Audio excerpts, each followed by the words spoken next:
Hello, everybody. Welcome to Playing Board Games. We're here to talk about a bunch of new Arkham horror stuff that was announced in the last few weeks that we haven't recorded. First off is going to be the INNSMOUTH Conspiracy, which is the next deluxe box coming out, as well as a neat little side release, which is the Parallel Investigators.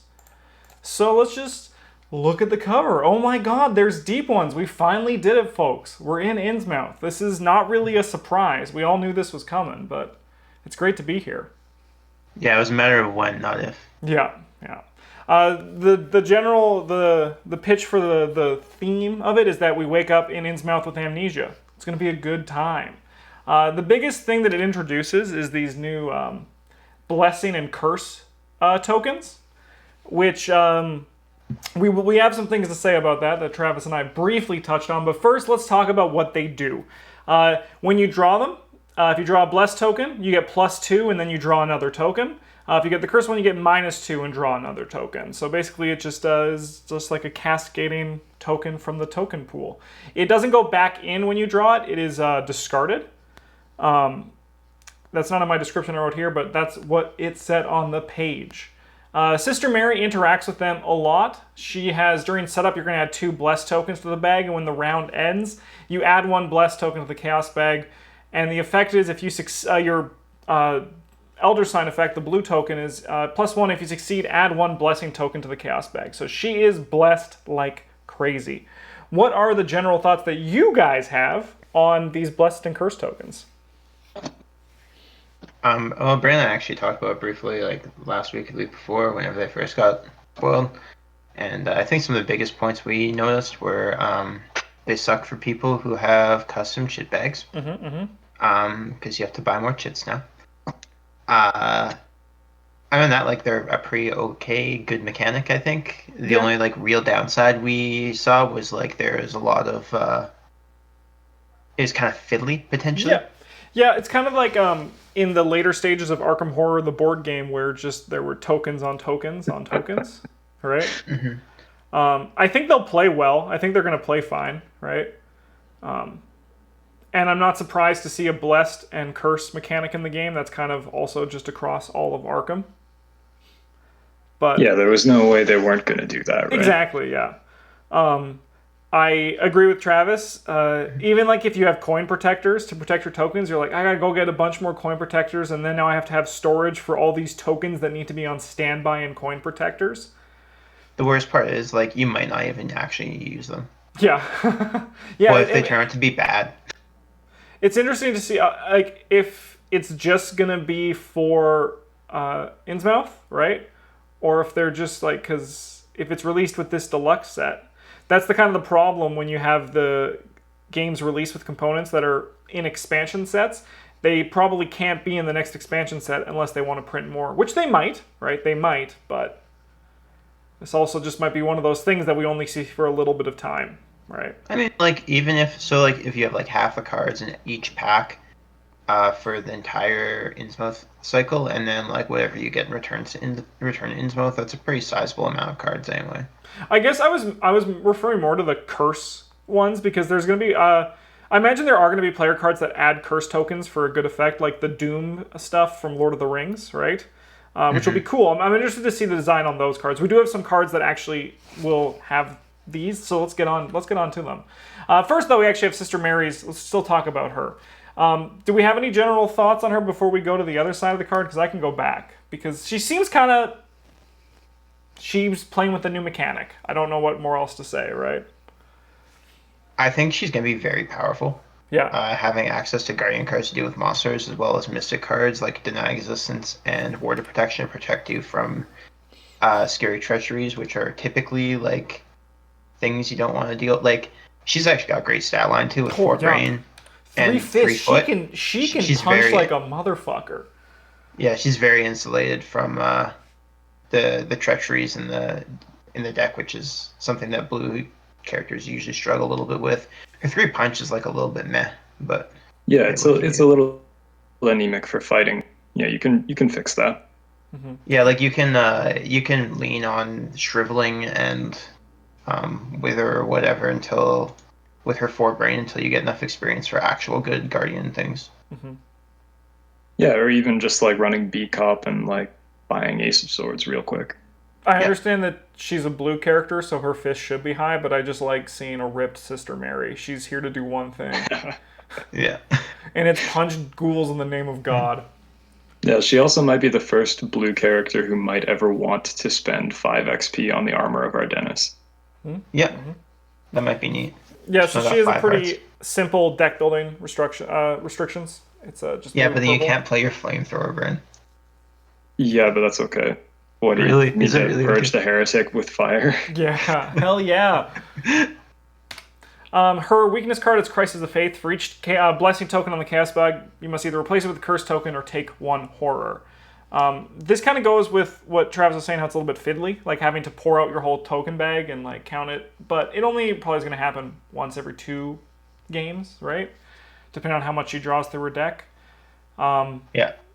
I mean, I'll just put in more -2s that turn into essentially a -3 and just be like, it's going to be tough for a bit, guys. Just buckle up. Yeah. What's her horror like? She has 9, or just take the horror. Who cares?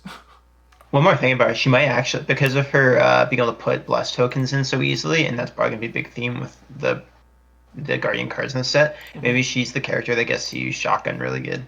Maybe, yeah. Maybe. Oh, baby. That would be fun. Just kill her none. We got to do that build High for roller sure. none. Another character. So all the characters, as I learned just today before we started recording, have been revealed for the set. But Amanda Sharp, I haven't looked at her. Wow, she has 2 in each of her stats, huh? That's crazy. We're doing this together, everyone watching at home. I'm reading her for the first time right now. So, Forced. At the start of the investigation phase, draw 1 card. Discard the card beneath Amanda Sharp. Choose a card from your hand and place it beneath her. As a reaction at the start of a skill test you are performing, commit the card beneath Amanda Sharp if able. Do not discard it when the test ends. The blue chit is effect +0. For this test, you may double the number of skill icons on the card beneath Amanda Sharp. Okay. So she just always has a little skill in her pocket because she's kind of learning everything. That's kind of the flavor of her, from what I'm gathering here. She seems really neat. Her deck building is something else. You get to play practiced skills levels 0 to 3. Yeah. Yeah, and then yellow and neutral. No, she seems like she's gonna be really good at something. Like you get to do one thing really well every turn, basically. Yeah, and you also get to choose what you're going to be good at each turn. So there's a lot of control there, which is nice. Yeah, she's like very strong with like she'll be a pretty solid investigator, even like a seeker, I guess, Kluger, even though she's only got 2 book, because it's just like really good to be able to commit perception to a test. You're just every like, test. Yeah, I'll draw a card each time I successfully investigate this turn. Don't worry about it. That card draw is very also is like very integral if when you're playing a skill-based deck, because you know all your cards are one-shot effects. Or if you've got like upgraded deduction and you're like, Rex who? Yeah, get these. It's got to work a little bit to get that book up there, but Yeah, she seems just some skills and some things to boost her book, and then she's always good at getting clues, but then she always has just skills to make her other stuff strong depending on what she needs. She seems like she could be really fun. Seems cool. yeah, she's a neat one. Art looks good too. All right, we have some of the cards that have the blessed and cursed symbols on them. So the Cryptic Grimoire, untranslated. This is a 3-cost asset that commits for a wild and takes up a hand slot. As an action, add 1 curse token to the Chaos bag. As an action, if there are 10 or more curse tokens in the Chaos bag, discard Cryptic Grimoire, record in your campaign log that you've translated the Grimoire, replace 5 curse tokens in the Chaos bag with 5 blessed tokens. Wow. This seems I'm gonna try and do this, even though I don't know if it's worth it or not. Yeah, I think this is personally my least favorite implementation of the cursed blessed tokens, because you are required to keep a running tally of how many cursed tokens are currently in the bag. Yeah. Yeah. I do think this fits well into the archetype that we are slowly building, which is how hinder your friends while making it look like you're progressing the game. Yeah, you look like you're trying to help, but you're not. Yeah, there's like this one seems a little bit. I think it looks a lot more daunting than it is, because like you only need to do it once really to translate the Grimoire. And there's actually a couple ways that have been revealed already that you can kind of scum it with like Sister Mary's weakness to change. And then there's like also that purple card we're gonna look at later that swaps all the blessing ones for the curse ones, and you can be like, surprise, there's actually 10 in here now. Yeah. Interested also with this one because you don't know what the other half is, because this is obviously going to be the transform card for yellow for the set. Yeah, it says untranslated start. No, this is just what it does. This is the only part of this I card. wish it did. And then you're like, you translated the Grimoire. Good job. Yep. It's just full of like garbage stories or whatever. Yeah. I do like any time though there's a card that fits into the archetype of hindering while helping. It's a good time. Ward of Radiance is the next one. This is a 0-cost event that commits for a brain and a foot. It's an insight and it's blessed. Fast. Play when investigate at your location draws a non-weakness treachery card. Reveal 5 random chaos tokens in the chaos bag. If a bless chit or the blue chit is revealed, cancel that treachery card's revelation effect. Stops the game from doing things. There's a chance for it that it doesn't, but with Sister Mary it probably will, right? Yeah, this seems to be definitely one of the like Sister Mary support cards. Yeah. Like it's not for other people. Yeah, not so much. Depending on how the curse and bless thing shapes out over everyone Depending on else, how they print, like maybe you end up playing this in like Father and Mateo or something like that. Because I imagine most of the cards that put blessed chits in the bag are going to be blessed. That does check out, doesn't it? That would make sense to me. Yeah. I think this perfect for Sister Mary, but also we need to see a bit more on the support side for everyone else. They're all going to be blessed, but they'll all be purple as well. Yeah. As is tradition. All right, we got 3 other cards that I also just found out about today, so I'm going to read them for the first time here. Let's go. The first one is Faustian Bargain. This is a 0-cost event that commits for a brain and a book. It's packed and it's cursed. As an additional cost to play Faustian Bargain, add 2 curse tokens to the chaos bag. Investigators at your location gain a total of 5 resources distributed as you wish. So this is pretty much exactly what I said about the doomed mechanic from Lord of the Rings. So that's sweet. They already did it. They did it, folks. I think this card's actually like insanely good. I think this card it does seems seem incredible. very strong. Yeah. Especially like if you're playing like the green money matters person and you've got your whatever the stupid green one is that's like you exhaust it to get +1 to a skill for each 5 money you have or whatever. Yeah, like this already eats like half of the curse token value off that. Yeah, even if you're not playing that, if you're playing like some sort of green support oriented archetype, you can just follow your blue character around and feed them money. Yeah. Or even like just at the start of the game when it's just like, here everybody, just what does everyone need? Here it is, and then just I'm going to investigate and maybe get these curse tokens out of here, right? Yeah. Yeah, and then I'm playing a green character, so what's the worst that happens? I try something and it fails, I'll try again. Yeah. Yeah, like green's actually pretty uniquely green investigators anyway are pretty uniquely situated to eat through chaos or curse tokens because they usually get such high scores with lockpicks. I think also someone like I just looking at the 2 cards, this red card and this green card, like this suck at everything Preston build in Survivor with these green cards, I think he's like that could be a pretty fun archetype to play as well, right? Just I suck, Preston. Who needs money? I suck. Let's go. I'm going to make this test, but I suck. Don't worry, it's going to fail. Is Faustian Bargain's art the agreement art? Yeah, it's the agreement. Yeah.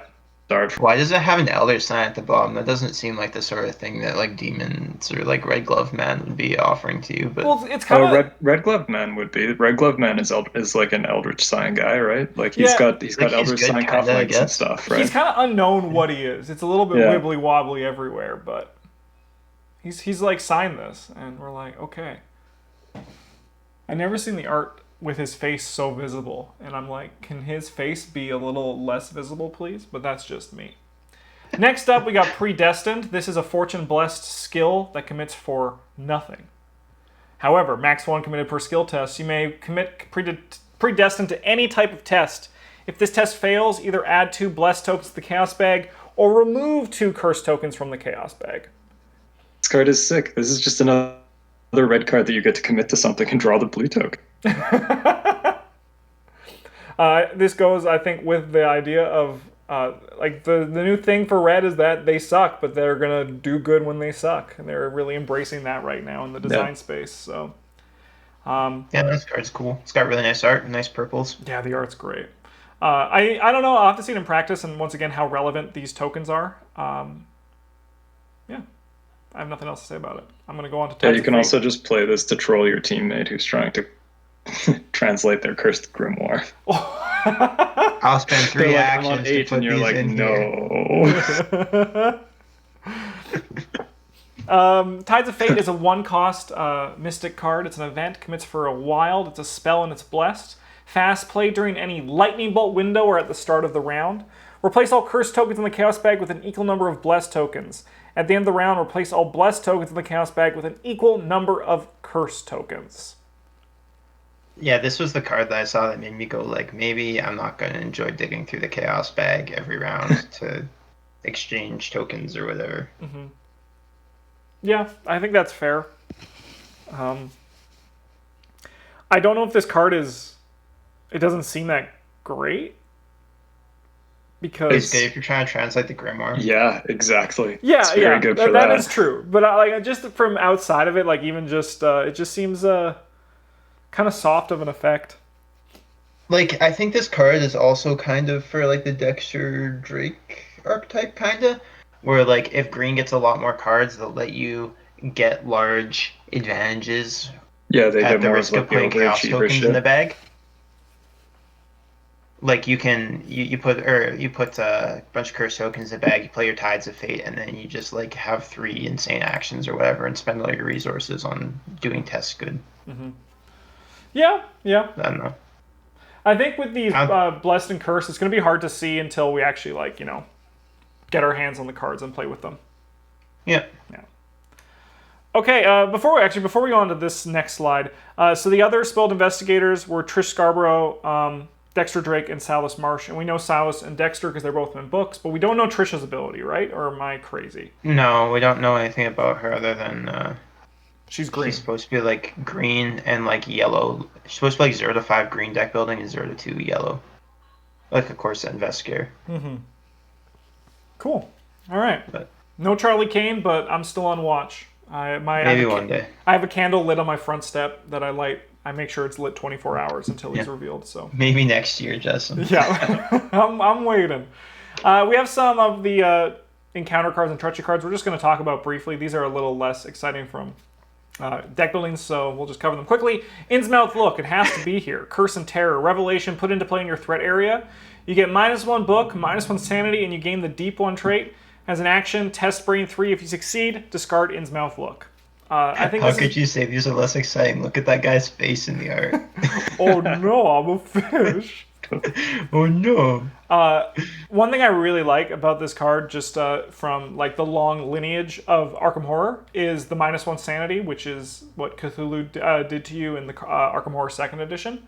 I just think that's sweet, and you become a Deep One, which is a good time. And maybe the goal of the game is to do that as Silas and then somehow get defeated and walk out into the sea. I think that's the ultimate goal when you play Silas in the INNSMOUTH Conspiracy.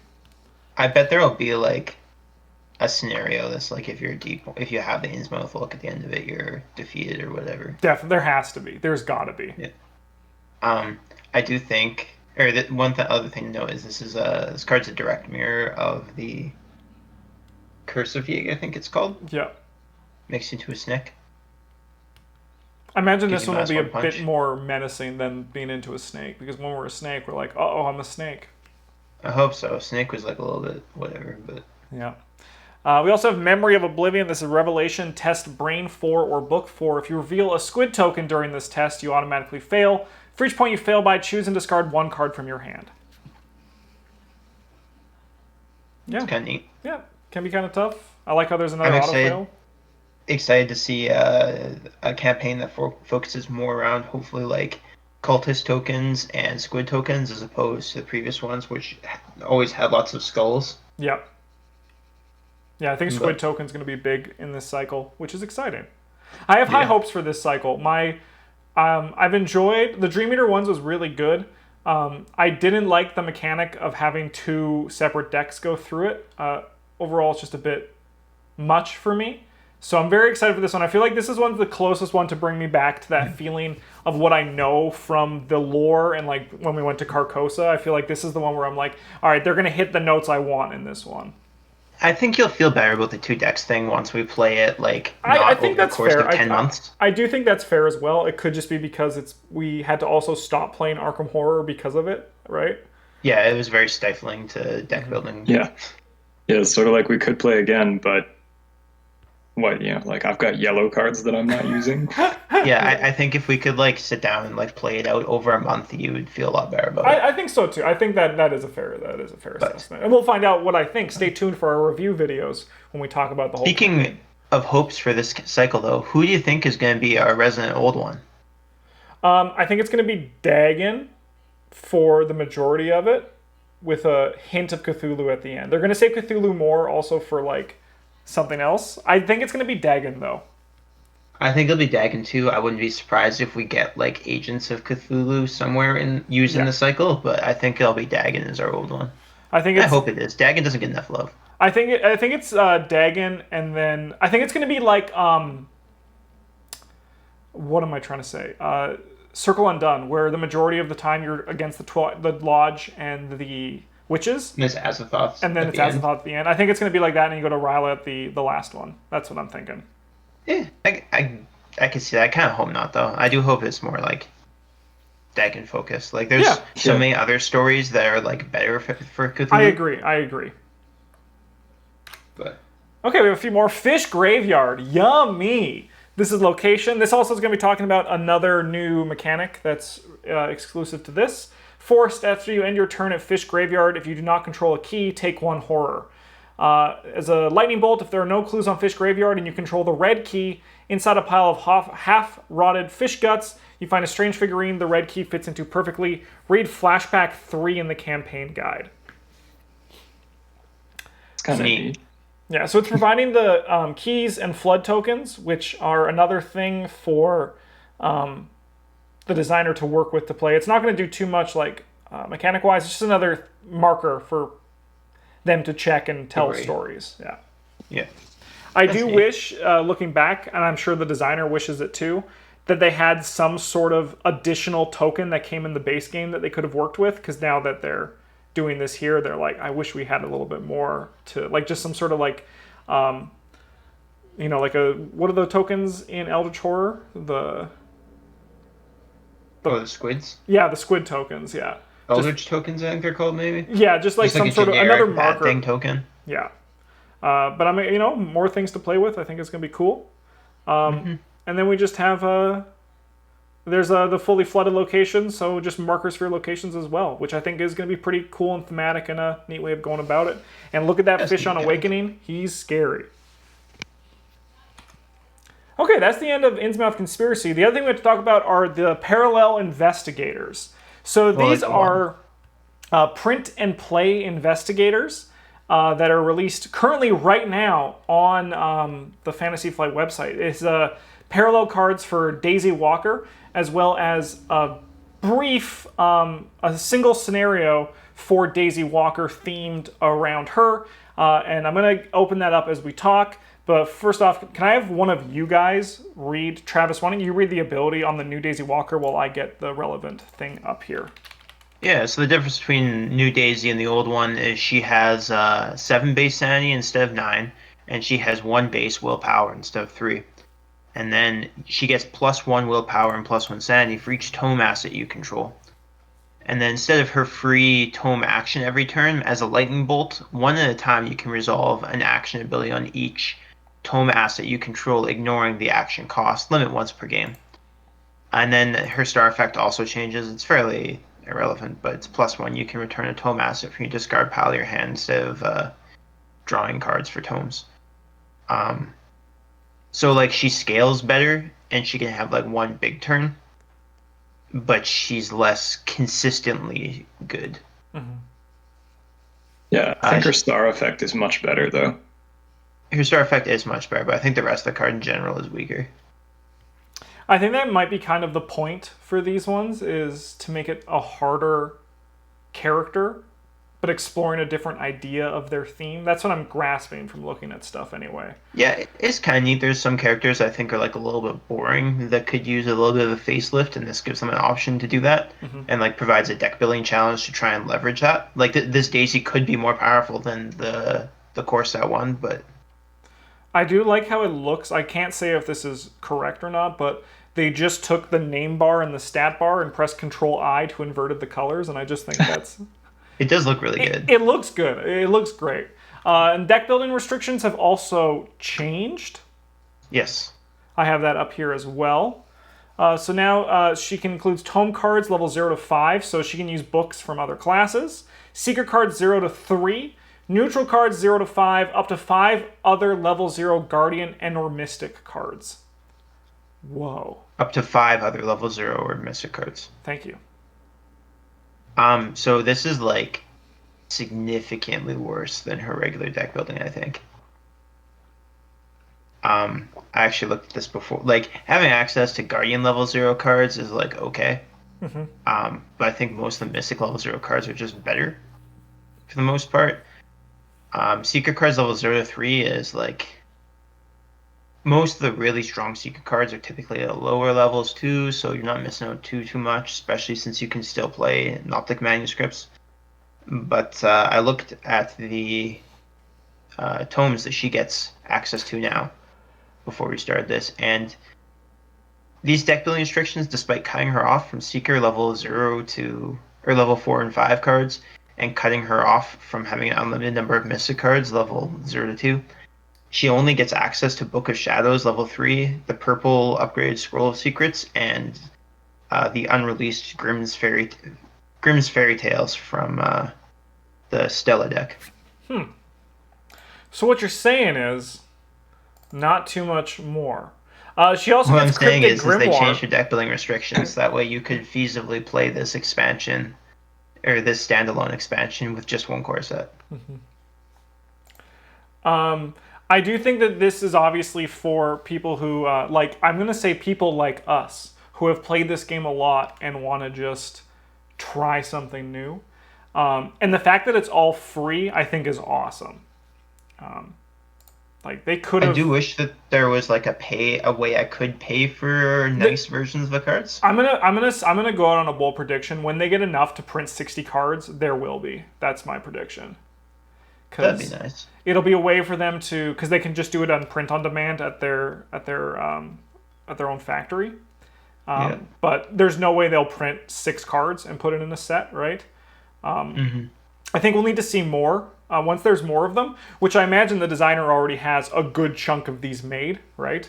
That they'll be released one day as a print on demand. I bet once we see it'll probably be like the core set guys first, and once we get the full cycle of guys, they'll release like a box set of them or whatever. I'm not sure what they could do to make me want to play a different Wendy Adams, but good luck. You get to draw 2 tokens. Her upgraded tote bag is it commits for an extra wild symbol, and then as a reaction, when you play a tome asset during your turn, exhaust it, and that asset gains fast. So, sorry, just before we go over them, how these upgraded or these advanced weaknesses and unique assets work is you have to include both of the advanced versions or both of the basic versions. You can include either of them with either version of Daisy. But if you can't pick the advanced tote bag and then the non-advanced Necronomicon, because it's easier. But you can do basic Daisy with advanced tote bag, advanced Necronomicon. So I think playing a book fast is kind of like her old ability. Like how she could activate it once a turn. Just on that one time, you get 1 free activation out of it, because you essentially play it for free. I do agree with you, Travis, that being able to do it every turn, a book for free, is a lot more appealing, but I think that these things aren't meant to be... I don't think this whole design is better Daisy. It's just not supposed to be an upgrade, but it's just different Daisy. Yeah, for especially for her stats, I was thinking like, and her deck building restrictions, like it's not good enough to make me want to play her over. It's not like it's not Daisy, but different. It's like just worse Daisy. Yeah, and maybe in like 5 years when the But tome pool is a lot bigger, it'll be a bit more appealing as well. But yep, and then the advanced Necronomicon is juicy. I really like it. Put this card into play in your threat area with 3 horror on it. It cannot leave play while it has 1 or more horror. While this card is in play, treat each blessed symbol you reveal on a chaos token as the cultist, tablet, and squid, resolving all 3. Move 1 hero from this card to Daisy Walker. Then if this has no horror on it, discard the card. So the fundamental idea is the same. However, it's a lot more punishing, which I think is exciting. And it sounds fun. It's like, oh, okay. yeah. Like I mean, this one is worse if you're trying to win. Yeah. It Which is a good cool- for a weakness, I'd like- say. Not It's a cool idea. necessarily. Some scenarios have some pretty soft cultist tokens, at least. You might be able to still pass the test. Yeah, but I don't think it's worth like being able like what you get out of playing this version. You get to play a tome for fast. Yeah, Like sick. Get to play your tome fast. yeah, that's it. Eh? Yeah, that's it. That's yep. No, it is a cool design though. I do appreciate that they're kind of. I imagine they're going back to their old design files and they're like, hey, these are like what we thought we could do with these investigators. We decided on something more simple, but we have the opportunity to break these out again and Yeah. And, show off what and, we thought and the could have fact been done. that it's all free is awesome. That you can just download it, cut them out, print it, cut them out, and then do that, and then wait a few years for the physical versions. What these also come with is a standalone scenario themed around the investigator. The investigator needs to be in the scenario for you to play it. I believe so anyway. So we have Read or Die, which is the best frickin' name for a scenario. Is good. So this is just the agenda and the act. There's no spoilers on the other side. I haven't even read them, and we don't like to read them until we do them. I imagine we will also do this one day. But before I read these cards, I just want to. I have the setup instructions open over here, and this has done something that I think is so rad, which is giving you a scenario with just the cards, the majority of the cards that you already own. So this uses the Miskatonic University cards from Dunwich Legacy, as well as a variety of other cards from Dunwich Legacy and the core set. So it's a way for you to use those cards again in a new scenario, which is cool. I just think that's awesome. Like if he releases, if the designer and Fantasy Flight release one of these a month, that's a new thing that you can play, and it's a standalone. It could be fun to go do, right? I just think that's exciting for the state of the game. Yeah, and like new content's always nice, especially free content, and if it's stuff like this is very accessible too. Having like so you don't want to have players have to like make their own cards that need to be shuffled into the encounter deck, because then you have issues with like the consistency of the cards or like requiring proxies and that sort of stuff. So pretty much all the you're pretty limited to doing like maybe locations and then like acts, agendas, and things that start the game out of play. Yep. So like your elite enemies and stuff like that. But yeah, it is limiting, but it's just more to do for your game for free is great. It just shows that they care about Arkham Horror, and they know it's making money, and they know that stuff like this is worth it for the grand scheme of things, right? oh yeah, no, like that wasn't like a point against it or anything like that. It was more just an observation. Yeah, no, definitely. It does limit it, because in this one it is only act, agenda, and a set-aside elite enemy. So Dr. Henry Armitage does not take up an alley slot. You can have 2 additional hand slots, which can only be used to hold tome assets. He's your book bag. Put your book in Dr. Henry Armitage. And then Jazz Mulligan also gains, as an action, move to Miskatonic location up to 3 connections away.